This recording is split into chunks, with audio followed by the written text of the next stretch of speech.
Hello guys! Hello! Para to sa lahat ng Leo.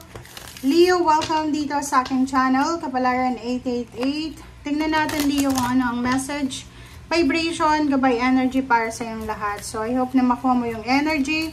I hope na makuha mo yung guidance na para sa iyo. Okay. First card natin Leo is do some research.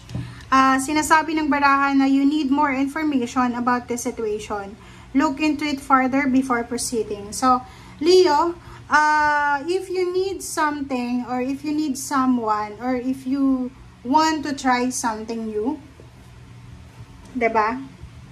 Like, gusto mong magnegosyo or gusto mong may plano kang gawin, sinasabi na kailangan mo ng maraming impormasyon, maraming ideas tungkol dito sa sitwasyon na to. So, kinakailangan mong mag-research, mag-aral, and kinakailangan mong hanapin yung tamang information.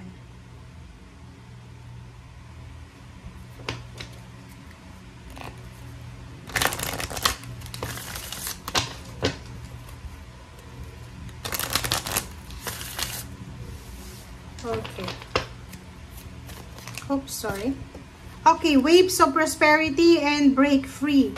Okay, Leo. So, dito sinasabi ng baraha sa'yo na mayroong kumbaga alon ng prosperity ang darating sa'yo, Leo. Okay? New abundance, new prosperity, isang exciting na opportunities ang pwedeng darating sa'yo para linisin kung ano yung mga dapat linisin na mga residue ng negativity sa buhay mo. So, dito sinasabi, handa ang sarili, Leo, para sa alon na posibleng makakatulong sa'yo para, kumbaga, maalis na yung mga humahad lang sa'yo. Okay? Next card natin is break free. Diba? Break free, try different ventures and experiences as a way to grow and learn. So, sinasabi ng baraha sa'yo dito na break free daw, Leo. Kinakailangan mong i-try yung mga iba. Diba? Try new experiences, try new ventures, para mag-grow ka and para matuto ka. Like yung iba, kung gusto nyong mag-aral ulit, 'di ba? Wala naman yan sa edad, pwede ka ulit mag-aral, 'di ba? If gusto niyo naman na like magnegosyo, 'di ba? Kailangan mong pag-aralan yung negosyo na gusto mong bubuksan. 'Di ba? So, napaka-importante ditong mensahe is tanggapin natin kung ano man na new abundance, new opportunities na pwedeng dumating sa atin, Leo. And break free. Be free, Leo. Gawin mo kung ano yung mga bagay, sitwasyon na alam mong makakabuti sa'yo.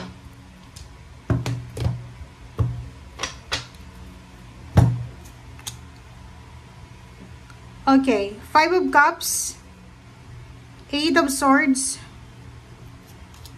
and 8 of Pentacles.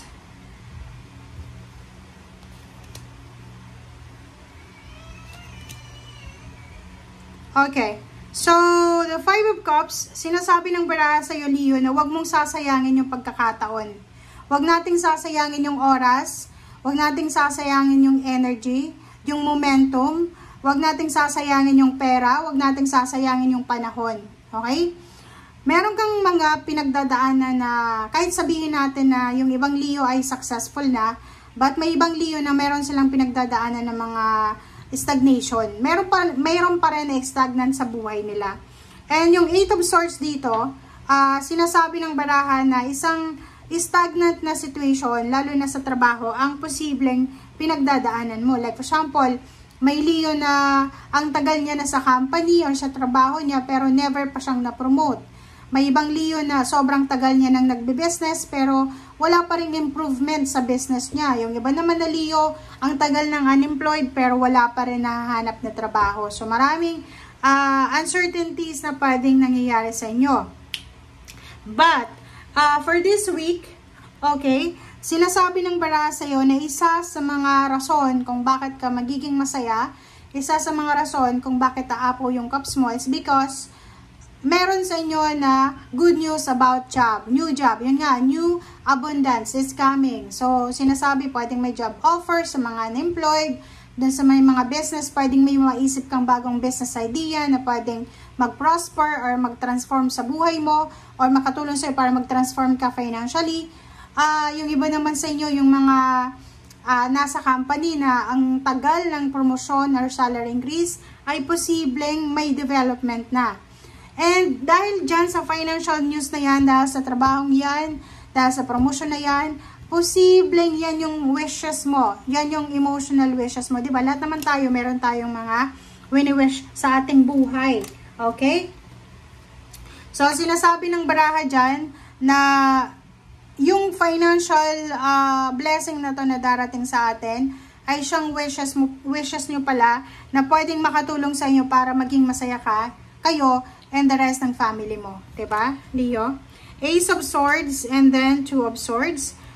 Dito sa barahang to, isang balita ang posibleng darating sa'yo, Leo, na kailangan mong pag-isipan. Maybe letter, call, chat, email, or anything na wag kang maniniwala agad-agad. Six of Rods, victory, success, and Two of Rods. Wow, and the Star. So, parating ka na doon, papunta ka na sa exciting na part sa buhay mo.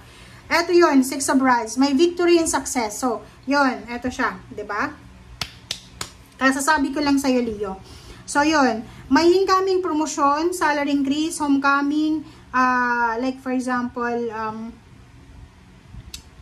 ano ba yan? Homecoming from international or pauwi sa probinsya. Basta mayroon ditong victory. May celebration kayo from May 19 hanggang 25. So, maybe graduation, maybe first week ng trabaho ng anak mo, retirement, maybe meron ditong choices, like for example, bibigyan ka ng universe ng choice and option about sa wishes and dreams mo. So, yung the star mo dito, sinasabi ng the star dito na yung Two of Rods mo, yung pagmamanage mo ng kumbaga resources, emotion, ay posibleng makakatulong din sa'yo yan para matupad mo tong the star, yung wishes and dreams, yung pangarap natin sa buhay. And yung Two of Rods, maybe this is the choice and option, international, local job, or international or local na love life, na pwedeng siya yung katuparan ng pangarap mo. And sa ilalim mo is Three of Rods and then Six of Pentacles, diba? So kung ano man tong hinihintay mo, Leo, congratulations sa'yo talaga. Okay, tingnan mo, kukunin ko siya, ha. Ang tagal mong hinintay, it's either 3 years, 3 months, 3 decades kang naghihintay. Andito na, parating na. So, sisimulan nito ngayong linggong ito. May magsisimula sa'yo. It's either may tao na tutulong sa'yo para makahanap ka ng trabaho.